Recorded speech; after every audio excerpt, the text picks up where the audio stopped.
Olá, hoje vamos falar sobre um dos materiais que mais vem se desenvolvendo na ciência e tecnologia nessas últimas décadas, que são os materiais compósitos.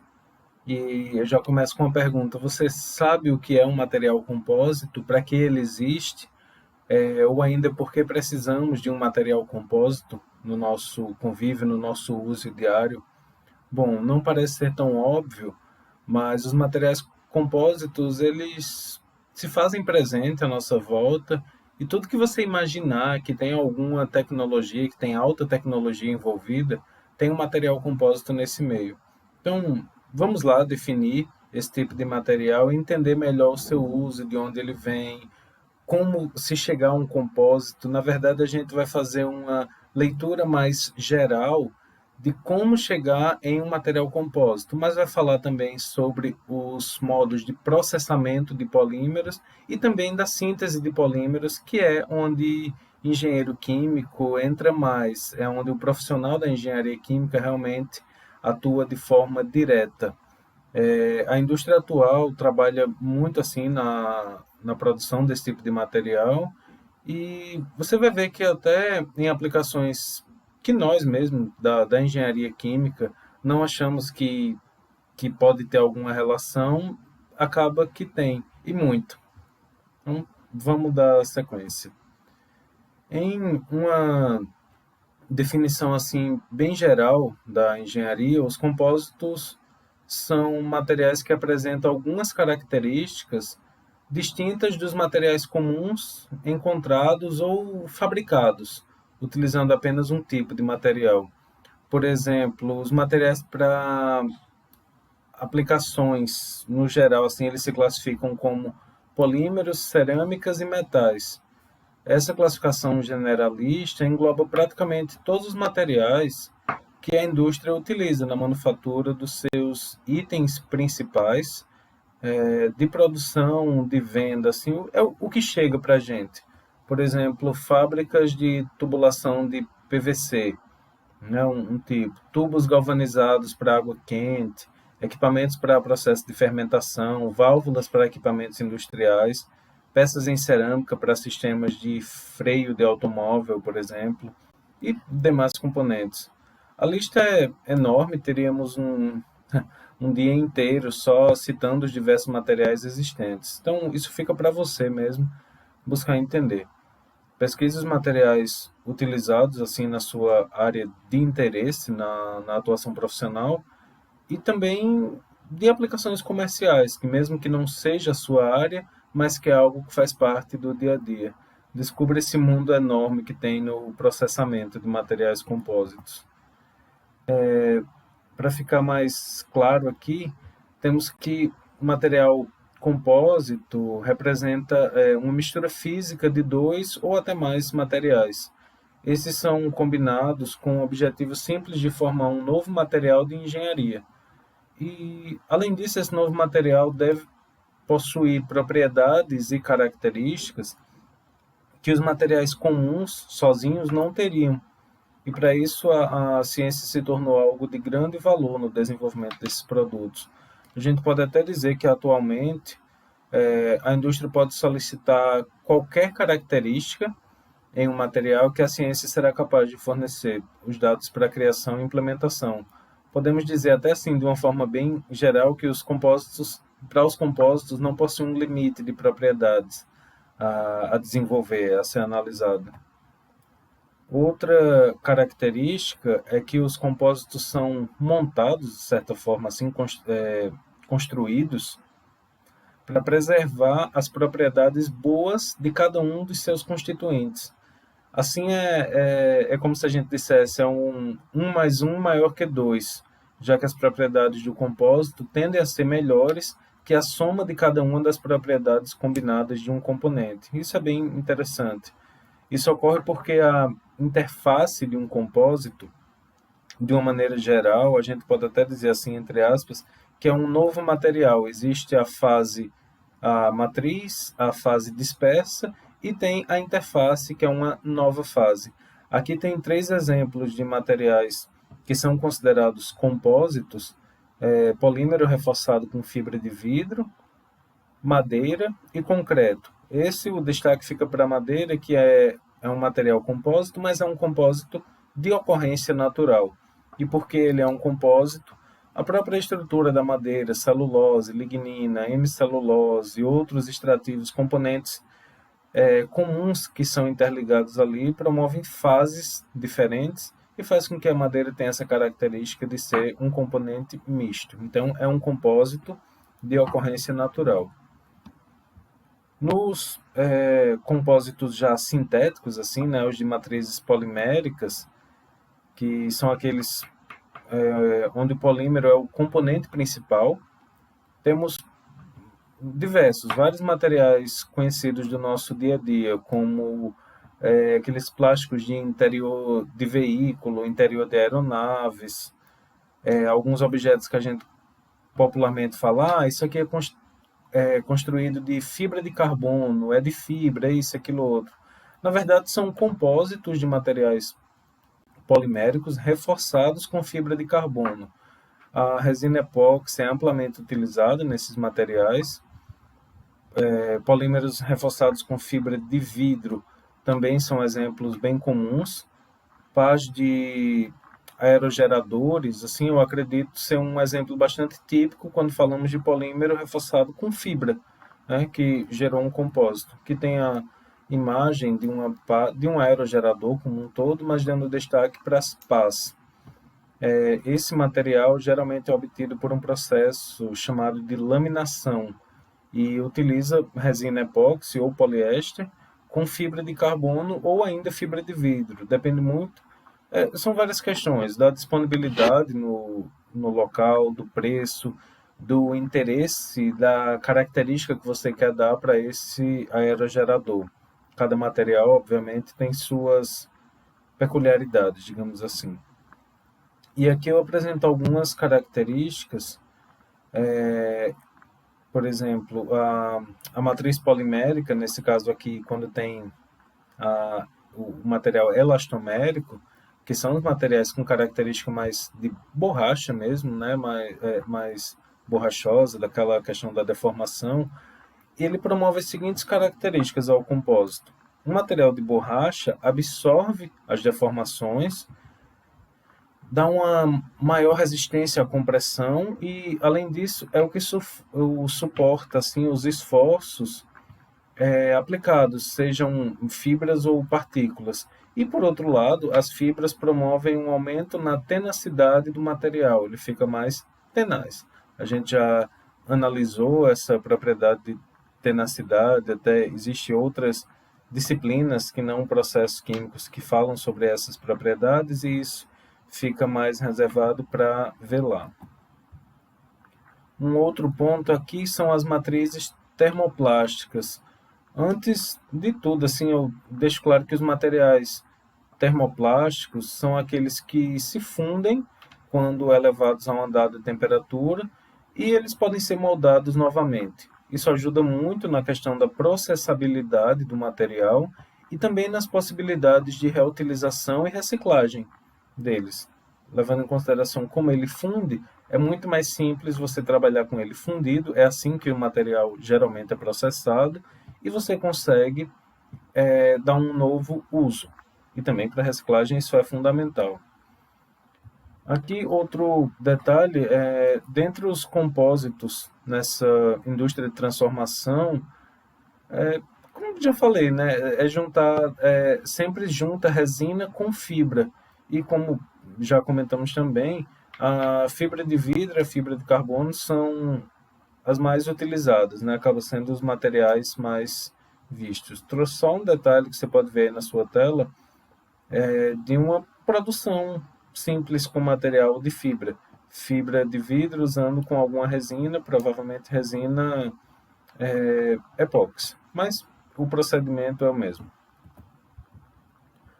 Uma outra aplicação de uma série de materiais compostos é na aviação, e assim, apresenta várias vantagens.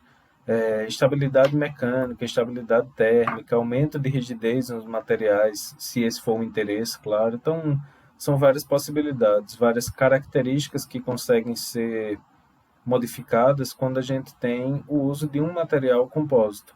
Como a gente já tinha refletido aqui um pouco, as características desejadas de um material podem ser obtidas a partir de um compósito. Geralmente, o desenvolvimento tecnológico chega para a ciência, entre aspas, e fala: eu preciso de um material com tais características. Tem que suportar isso, tem que aguentar a temperatura, tem uma série de propriedades. E no desenvolvimento científico, por meio dos compósitos, é onde a gente consegue realmente ter esse controle, essa modificação de propriedades. Chama a atenção aqui, por exemplo, que para um material, produção de uma aeronave como essa, 50% é de material compósito. E ainda tem ali um outro detalhe, outros materiais, 5%. Dentro desses outros, ainda é possível que tenha compósitos ou componentes derivados. Resumindo, mais da metade de uma aeronave é feita de material compósito. E aí a gente traz o seguinte: qual a importância na engenharia, né? Ao combinar-se dois ou mais materiais com características diferentes, é bem possível obter um material compósito cujas propriedades são melhores, como a gente já tinha até comentado, né? Aquele 1 mais 1 maior que 2. E como isso melhora as propriedades, você tem um ganho de qualidade no seu material. E qual seria o objetivo de preparar um compósito? Bom, não é necessário desenvolver um novo material. Desenvolver um novo material no sentido assim, começar do zero a produção de um material para se chegar numa determinada característica. Você modifica materiais existentes, né, pela incorporação de um ou mais componentes, e com isso você tem um menor custo e uma eficiência. Então, beleza para os compósitos. Veja aqui outros exemplos, exemplos mais clássicos assim na parte náutica: casco de barcos, painéis, mastros, boias de sinalização também. Na química, tanques de alta pressão, containers de materiais corrosivos, enfim, as aplicações são as mais diversas, desde equipamentos muito simples, como uma caixa d'água, até navios utilizados em aplicações muito mais tecnológicas, digamos assim. Mas vamos ver de fato aqui o que é um compósito. É um material que possui uma matriz e um reforço. A matriz é a parte que a gente pode dizer assim que confere estrutura ao compósito, preenchendo os vazios e mantendo-os em suas posições relativas. E o reforço é a parte que realça as propriedades mecânicas, químicas, elétricas, seja o que for, seja quais forem as propriedades que vão ser tratadas ali. Além disso, o reforço é responsável pela estabilização total da estrutura, já que a característica final vai ser da interface, né? Como as propriedades são funções as propriedades finais do compósito são diretamente ligadas às características, às propriedades de cada uma das partes, a geometria desse reforço também interfere, como ele foi colocado ali. Por exemplo, aqui, temos possibilidades de um material compósito unindo camadas ajustadas de várias formas. Vamos colocar aqui essa divisão direta aqui: reforçado com partícula, reforçado com fibras e também compósitos estruturais. Os reforçados com partículas resultam posso dizer assim, da introdução de componentes com a razão de aspecto, o L sobre D, menor que 3. Esses componentes entram na forma de ou pequenas partículas, ou aglomerado de partículas, escamas, flocos. Enfim, são só exemplos para esse detalhamento maior. Essas cargas particuladas são, como é que eu posso dizer, materiais sólidos que são adicionados aos polímeros em quantidade suficiente com o objetivo inicial de reduzir custo, né? É uma das possibilidades, é uma das versatilidades de um material polimérico, essa questão dele ter como reduzir custos. E também, lógico, né, o que depois acabou se tornando mais importante, não era inicialmente, mas depois se tornou, é alterar as propriedades físicas ou mecânicas. Para o caso de compósito de matriz polimérica, a introdução desse tipo de carga geralmente leva a redução, assim, e ocasionalmente também, a pequenos aumentos em propriedades. Nos compósitos particulados, a deformação plástica fica restringida de maneira, assim, de uma tal maneira que o limite de escoamento e o limite de resistência à tração, bem como a dureza, são melhorados. Então, mesmo sem ser o objetivo ali inicialmente, mas essas propriedades acabam melhorando. Um outro sistema, que são os compósitos reforçados por fibras, eles são tidos inclusive como os materiais mais importantes para as aplicações de engenharia. Isso porque a dispersão das fibras promove, como eu posso dizer, promove os ganhos reais de propriedade. Eleva a resistência e módulo de elasticidade do material, eleva a resistência à flexão, se adequam aos processos mais comuns de moldagem, como termoformagem, injeção, diversos métodos. Então acaba sendo bem dinâmico o uso de fibras. Um compósito reforçado por fibras, ele não tem suas características mecânicas em função unicamente das propriedades da fibra, assim, da quantidade de fibras presente. Ele também acaba tendo isso como uma carga aplicada, é transmitida às fibras pela fase matriz.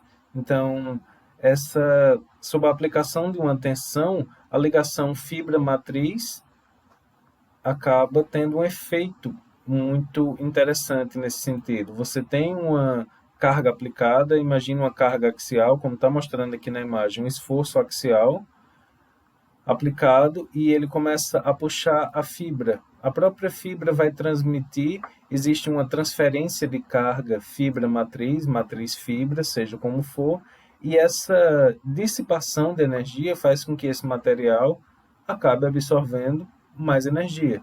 E isso absorvendo energia e dispersando essa energia por toda a sua estrutura, o que faz com que, no geral, ele tenha uma propriedade melhorada. Aqui, só para ficar ilustrado, um exemplo de adesão ruim, né, entre matriz e fibra, e uma adesão boa. Perceba que na adesão ruim, figura A, você consegue perceber realmente que a fibra é como se ela tivesse solta, como se fossem fiozinhos soltos ali só em cima da superfície. Já na adesão boa, é como se tivesse umas camadas grudando, como se realmente existisse um material grudando. Dá para ver, inclusive, a interface no final da fibra como se mergulhasse para dentro da matriz. E isso realmente é o que caracteriza uma adesão boa.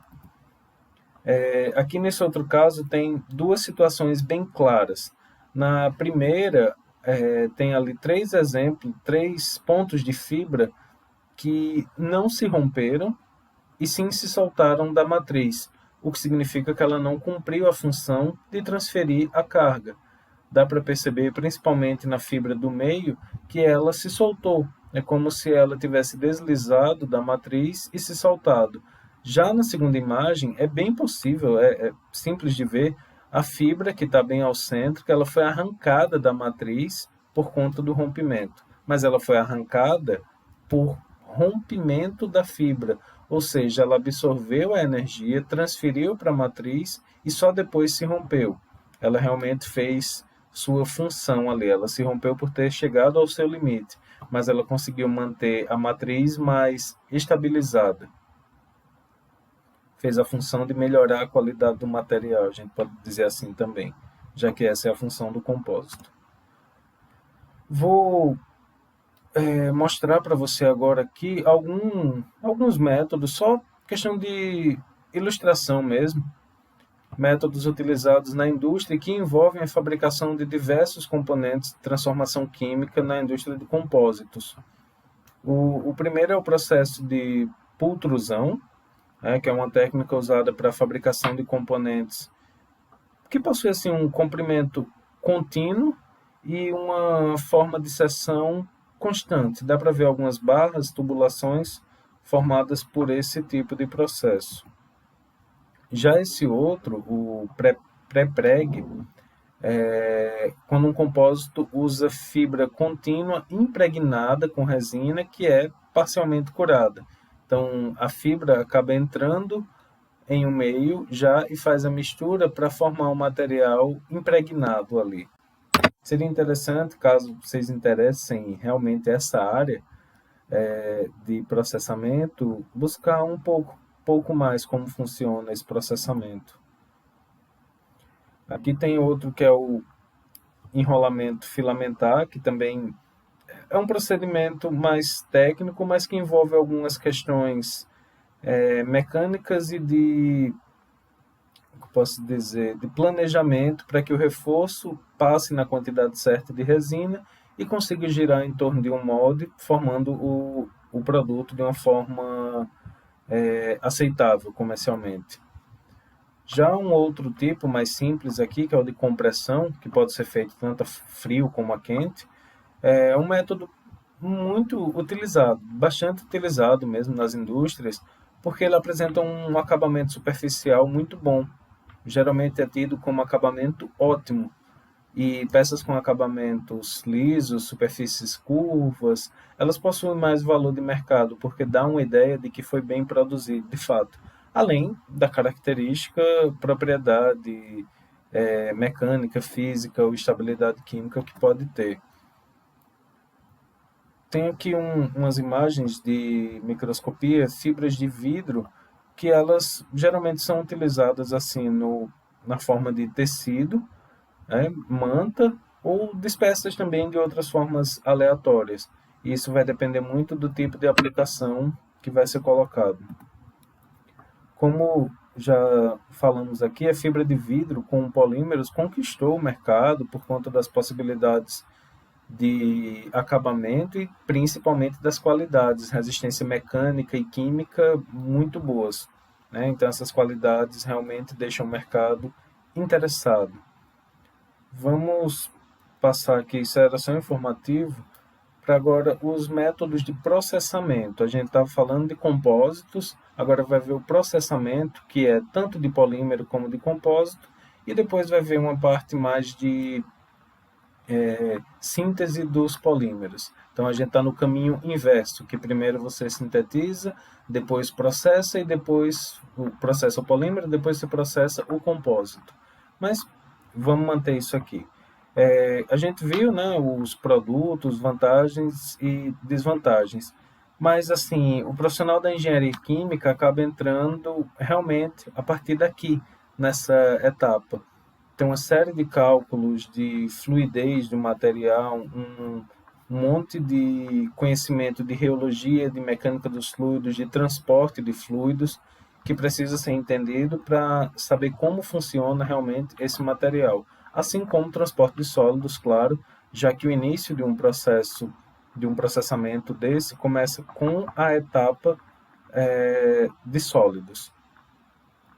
Essa aqui é uma ilustração de uma extrusora, que é uma máquina que possui um sistema de roscas, ou rosca, dependendo do modelo, existe monorrosca e dupla rosca, que ela gira de modo a empurrar o material plástico, né, o polímero ali, ao longo de um barril cilíndrico que é aquecido, promovendo transporte, mistura e fusão desse material. E no final, mais à frente, o material já fundido é forçado a passar por uma saída, que pode ser um furo simples ou vários furos, e seguir para uma outra etapa, como a moldagem final de uma peça, ou simplesmente gerar um material para ser injetado em um outro equipamento, conhecido por injetora. Esse aqui também é um outro exemplo de extrusora, e eu acho interessante que a indústria alimentícia também usa esse método para processamento de material. Então, apesar de ter todo um planejamento aqui de métodos para encontrar qual a melhor forma de mistura, isso não é aplicado só para polímeros. Eu abro até esse parêntese para mostrar a produção, um pouco da produção de alguns alimentos que usam esse método, como a extrusão, que vocês vão conseguir enxergar no exercício da profissão, que extrusor é um dos equipamentos mais versáteis, mais aplicados assim para diversas formas de transformação de materiais.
Esse vídeo traz um pouco de como funciona a rosca em um processo de extrusão, mas ainda não chegamos ao nosso ponto-chave. Como o material adquire suas características em um processamento por extrusão? E o que isso tem a ver com a engenharia química de fato, né? Vamos tentar seguir nessa linha de raciocínio até agora, a partir de agora, para a gente pegar um pouco mais de processo para o nosso lado. Como a gente viu, a extrusora possui algumas partes no seu interior, vamos inclusive observar aqui esses detalhes. Externamente vemos aquecedores, que são os responsáveis pelo aquecimento principal do material a cruzar o caminho por dentro, né, através dessa rosca. E já na parte interna, a primeira zona corresponde à zona de alimentação, que é o momento no qual o material sólido preenche o sistema da extrusora e realmente começa a fazer a mistura física inicial. A segunda etapa, posso chamar assim de zona de compressão, né, como é definida, que é onde o aquecimento já começa a ocorrer e o material vai sendo forçado a passar por um local cada vez mais estreito, gerando também um atrito maior com as paredes, que também libera calor. Assim, o material tanto recebe calor dos aquecedores, como do atrito gerado. Isso é conhecido como aquecimento viscoso, né? O aquecimento gerado pelo atrito do material com as paredes. A terceira zona, aqui chamada de zona de dosagem, é que o material já está na fase líquida, né? Já está fluido, e com uma viscosidade bastante elevada, e ele é forçado a sair pela matriz, que pode gerar diversos formatos já de imediato, como tubos, filmes plásticos e peças de formato mais simples. A seguir, eu apresento mais um vídeo com um detalhamento nesse processo.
Até aqui nós vimos uma introdução rápida aos métodos de processamento de polímeros e suas diversas formas de se gerar um material comercial, né?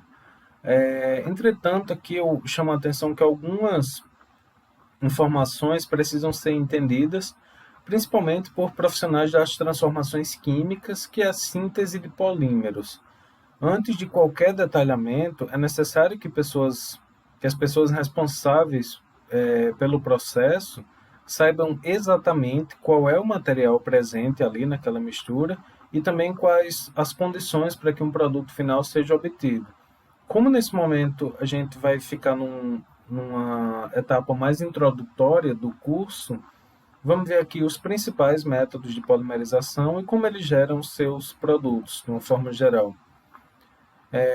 Inicialmente aqui, só para introduzir realmente, de fato, a gente precisa entender que um polímero, no geral, é um composto químico de cadeia gigante, né, uma cadeia enorme, que é constituído pela repetição de uma unidade básica, chamada de mero. Esse mero é a menor unidade possível e é o que tem as características que serão repetidas ao longo do processo de polimerização.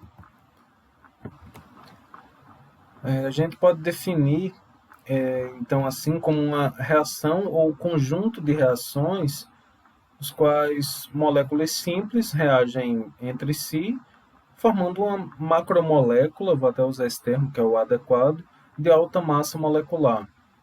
Durante esse processo, algumas variáveis são mais ou menos importantes, dependendo de sua influência assim, na qualidade do produto formado.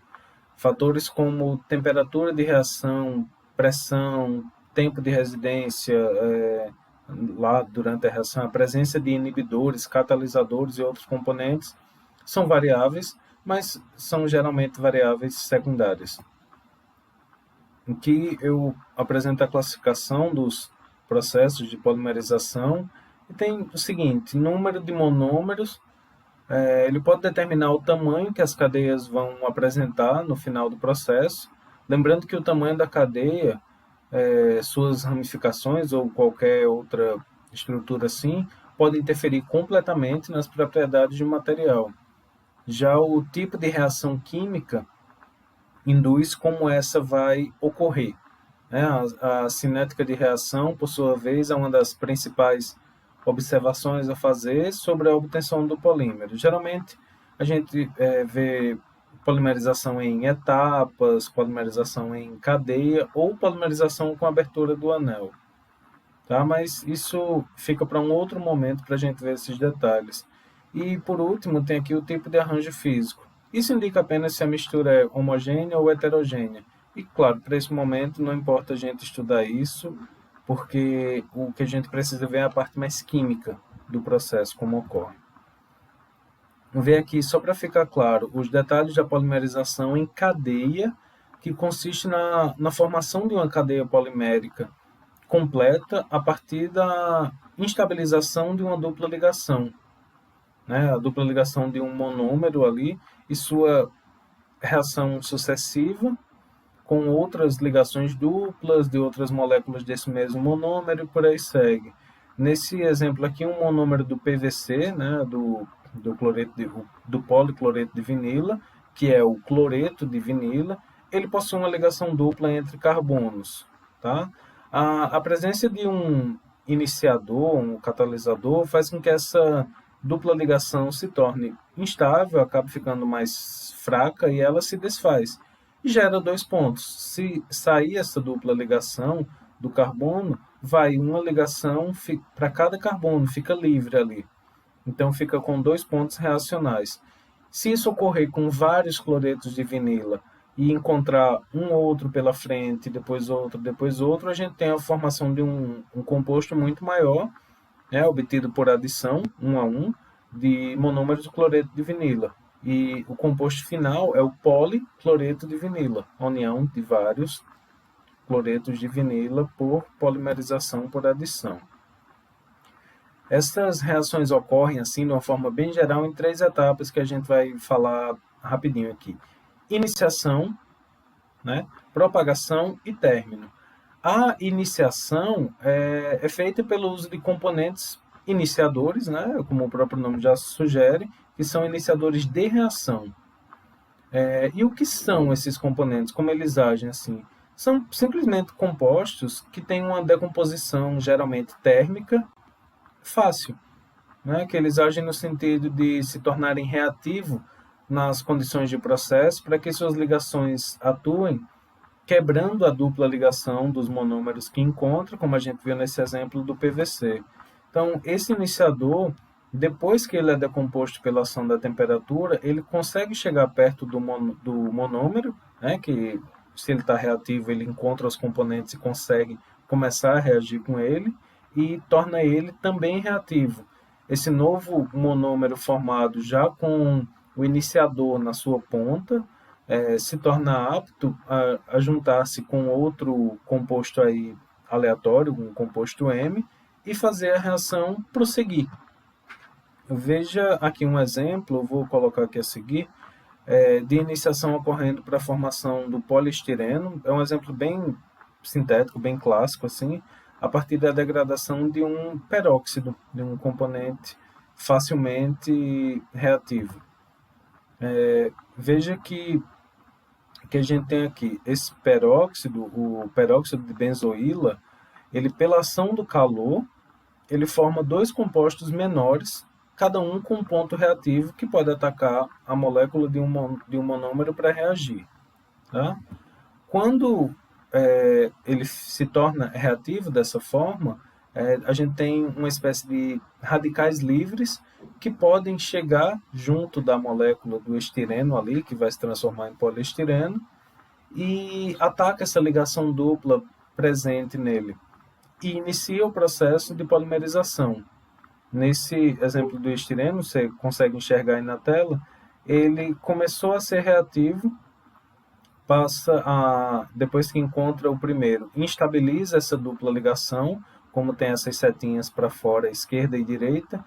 Por ter tornado instável, esse novo composto, o estireno, vai começar a buscar pontos para a reação, já que ele se tornou também reativo. Depois dessa etapa de iniciação, a gente tem a propagação, como já tinha falado. O estireno vai procurar outros pontos reativos e, se ele encontrar outros estireno pela frente, começa a reagir cada vez mais e vai para a etapa de propagação, que é simplesmente o crescimento da cadeia pela adição de componentes iguais, não mais pelo iniciador. O iniciador foi só no começo e agora ele vai propagando. Por último, a gente tem a etapa de término, né? Iniciação, propagação e término. O que seria o término? Quando o componente não consegue mais reagir. Essa interrupção no crescimento ela é obtida assim pela o desaparecimento, vamos chamar assim, do centro ativo, que é o que promove a reação. Isso pode ser de várias maneiras. Duas cadeias em crescimento, por exemplo, podem se encontrar, fechando o crescimento, como essa setinha azul indica.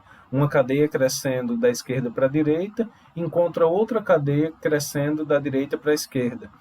Esse tipo de terminação gera algumas cadeias com uma massa molar muito alta, porque envolve a soma das massas de duas cadeias individuais. E, claro, a massa molar é um dos fatores que determina as características do produto no final. Esse seria um método muito interessante de finalizar, porque você tem cadeias enormes. Então, você obteve o máximo das cadeias possíveis ali. Tá? Uma outra forma de terminar a reação seria encontrar, menos provável, mas é possível, encontrar outra ponta de iniciador, né, ou algum subproduto da reação de polimerização, e aquela ponta de cadeia ali fica com outro componente presente, impedindo o crescimento. Isso acontece, mas claro, numericamente falando, estatisticamente falando, é uma quantidade muito pequena comparado com o todo. E por isso a gente precisa analisar polímeros, sempre em termos de reação, com massa molar, porque a massa molar final do componente é o que determina o quanto ele conseguiu realmente reagir e formar novas cadeias longas. E isso tem ligação porque, assim, Na ciência dos materiais, o desempenho do produto final, ele é uma forma assim de conhecimento unificado da estrutura, propriedade e processamento do material. Juntando essas características de estrutura, propriedade e processamento, a gente consegue ter, lógico, isso com o conhecimento das ciências básicas que precisa para aquilo, a gente tem a característica do desempenho do material, o quanto realmente ele vai conseguir ter de qualidade, tá? E, e isso, voltando para a questão do polímero, a gente tem que entender como funciona para a massa molar, já que as características são fruto principal dessa questão da massa molar. Eu coloco aqui uma informação que as moléculas vão crescendo sempre de acordo com as reações que ocorrem no processo, isso é fato. Isso precisa ser observado em torno de uma massa molar média, né, que é o que define realmente as propriedades do material. Lembrando que um polímero não é 100% igual, mas ele tem uma distribuição de massa molar que dá um indicativo de quais as propriedades que ele vai ter. Esse é um modelo clássico aqui de observação de massa molar média de um polímero. Existem outros tipos de medidas que, assim, por ser uma distribuição puramente matemática, tem formas diferentes de observar, mas elas dão informações sobre como o material, como o polímero gerou esse material no final, depois da sua reação de polimerização. Chamo a atenção aqui para a gente observar os detalhes. As principais formas de analisar a massa molar seria a massa molar numérica média, massa molar ponderal média e massa molar Z média. Nos gráficos, elas geralmente aparecem com esse distanciamento ali, com esse tamanho de cada. A massa molar numérica média é definida assim como sendo a massa molar de todas as cadeias, né, todas as cadeias, dividida pelo número total de cadeias. Então, é uma massa molar que leva em conta mais fortemente o número de cadeias presentes. Tá? Na sequência aqui, a massa ponderal média, ela mede considerando a massa das cadeias como o fator mais importante. Então, não é a quantidade de cadeias, mas sim a massa de cada uma delas. Então, a gente tem que a massa molar de cada fração tem um peso maior quando a gente vai fazer esse cálculo considerando a ponderal média. Já a massa molar, conhecida como Z média, é usada quando se tem o interesse em levar em conta, assim, de forma mais consistente, a massa molar de cada uma das frações. Então, veja a diferença entre elas três e com isso a gente pode fazer cálculos com características diferentes. A forma matemática assim, de obter cada uma das equações está vista aí na sua tela, você consegue enxergar aqui em cima. E perceba as diferenças entre cada uma delas e os motivos para se ter essas diferenças. O Mn ali representa a massa molar numérica média, o Mw a massa molar ponderal média e o Mz, por último, representa a massa molar Z média. Tá? Eu deixo aqui uma proposta de exercício para vocês trabalharem com esses cálculos. É simples, é a aplicação direta de fórmula. E eu chamo a atenção aqui para um ponto. Né? A questão a gente olha daqui a pouco. E note que esse Wi, que aparece aí, W de derivado de weight, significa a massa da fração I, uma massa qualquer. Massa da fração 1, massa da fração 2, fração 3 e por aí vai, sucessivamente. Analisem esse exercício, tente fazer e aí a gente volta com uma discussão, uma correção, uma análise disso para finalizar essa parte do assunto. Era isso que tinha para mostrar hoje. Aqui estão as referências que a gente usou, foge um pouco da questão dos processamentos de indústrias, como a gente vinha vendo, né, de fato, mas isso é importante porque é uma aplicação muito prática dos polímeros, dos materiais poliméricos na indústria. Então, por hoje é só, valeu e até a próxima.